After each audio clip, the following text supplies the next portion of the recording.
the third thing he did was this. You act quickly. Notice when this guy got a hint that he was going to be laid off, he set the plan in motion before he gets laid off, before he gets fired.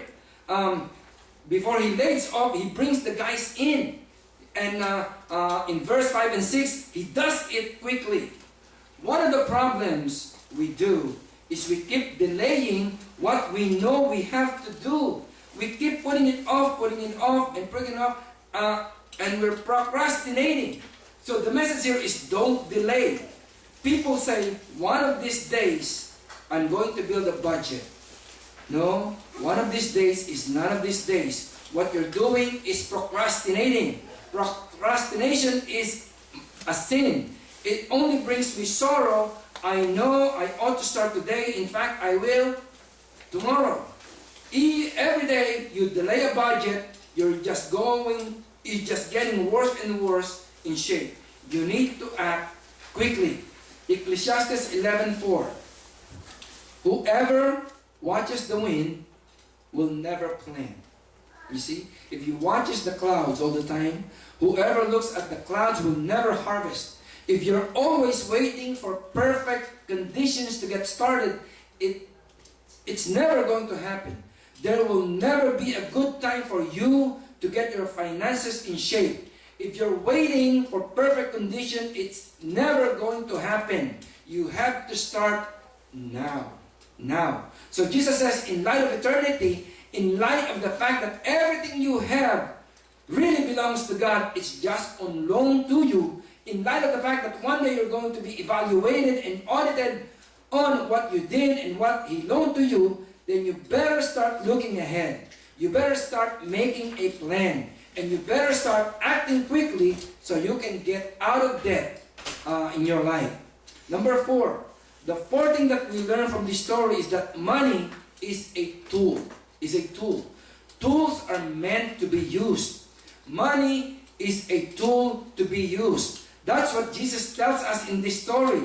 In verse 9, He says, I tell you, use your worldly wealth. You see the word use? Money is to be used, not loved, but used. He says, use money, use your worldly wealth. Don't hoard it, don't stack it, pile it, don't worship it, don't love it.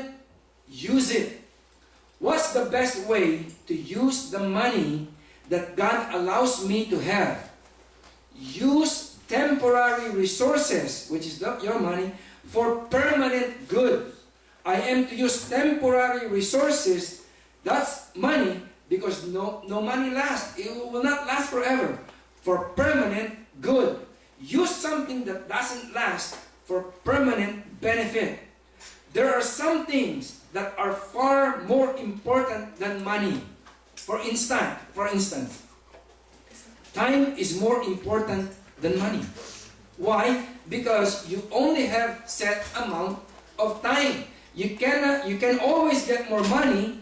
You can take on another job. You can make more money. There's a lot of ways to get more money, but you cannot get more time. We all don't have the same amount of money, but we all have this exact amount of time. 168 hours a week. You know that Bill Gates has no more time than you do? He just use it better in some ways. We all have the same amount of time. And the Bible says that God knows the day you're going to die. Hebrews 9:27, it is appointed unto men once to die, and after that, the judgment. That is an appointment. You won't be late. You will be on time on that. Filipinos, they are always late. You will be on time here. Hebrews 9:27. I don't know how long you've got left on this planet, but I do know this. It's one day less than you had yesterday. So it's getting shorter every day. You'll never be able to get more time.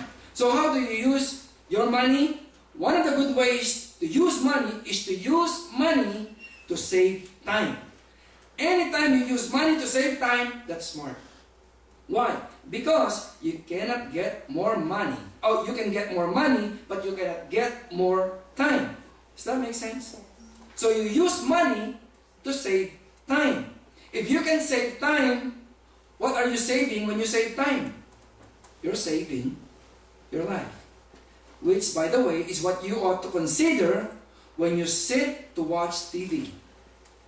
Am I willing to give 2 hours of my life watching this soap opera? What is it now? It's over. Huh? Momay now? It's one after the other. It's one after the other. This Tagalog, they're different. One after the other. Right? Huh? Idol. Am I willing to give hours and hours of this program? It be better worth it, because you're never getting those hours back. So using money to save time is a wise use of money. Using money to save lives is a good use of money. Why? Because lives are far more important than money. There are a lot of good ways to use money, but the point here is money is a tool to be used. You have to use it as a tool. The fifth thing we learn is that if I am faithful with little, God can trust me with more. That's one of the lessons of this story. Jesus says in the verse 10 of Luke 16, He says, whoever can be trusted with very little can also be trusted with much. And whoever is dishonest with very little will also be dishonest with much. So this principle applies every single area of your life. If I'm faithful with a little, God will give me more of it. For example, your talent. If you're faithful with your talent, you get more talent because you're using it. It's like muscle. The more you exercise, the more it gets bigger. You don't get big muscle, if you don't really exercise. So you have to exert it, to use it. This is certainly true with money. That's what this parable is about. It's talking about money. And if I'm faithful with a little bit of money that God can trust me with, then God can trust me with more. And if I'm faithful with that, and I use it the way He intends it to be used, and I don't just blow it, and keep good records, and I know about saving, and I know about spending, and I know about giving, and I know about investing, and I know about accounting, I'm keeping good records and all of these things, then God will give you more. He will give you more. And when you're faithful with that, He'll give you more. Whatever you manage wisely, He gives you more. So it means unmanaged finances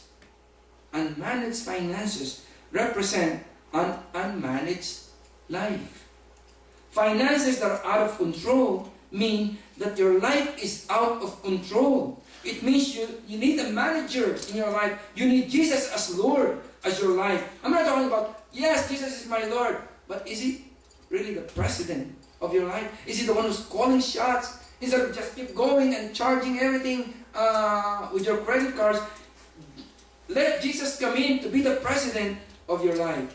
He's saying here, manage it wisely. Because when you manage it wisely, it will increase. Jesus said it like this in Matthew 25:29.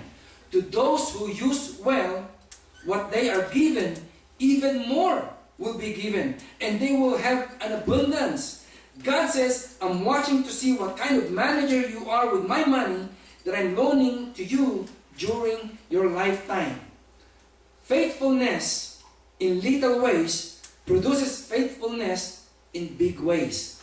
Let me say it another way. Faithfulness in secret ways produces faithfulness in public ways. If you are faithful in secret ways, you will be blessed by God in public ways. Everybody will see because you are faithful to the Lord. So God is watching and saying, if I am faithful in little, He can trust me with more.